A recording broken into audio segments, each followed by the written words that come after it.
Inilah harta kekayaan Menteri Supratman Andi Agas, Menteri asal Sulawesi Selatan.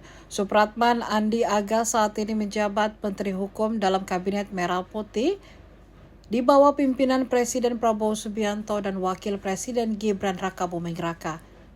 Komisi Pemberantasan Korupsi atau KPK Republik Indonesia resmi merilis laporan harta kekayaan penyelenggara negara atau LHKPN Menteri-Menteri dalam Kabinet Menteri termasuk Supratman Andi Agas. Dikutip Tribun Timur dari LHKPN pada Selasa 15 April 2025, Supratman Andi Agas terakhir melaporkan harta kekayaannya pada 31 Desember 2024. Nilai harta kekayaan Supratman Andi Agas tercatat sebesar 32.788.909.000 rupiah. Masing-masing tanah dan bangunan senilai 15,3 miliar rupiah, serta alat transportasi dan mesin senilai 1,5 miliar rupiah. Ada juga surat berharga senilai 11,3 miliar rupiah serta kas dan setara kas 4,4 miliar rupiah. Supratman Andi Agas tidak memiliki utang.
Download Tribun X sekarang, menghadirkan lokal menjadi Indonesia.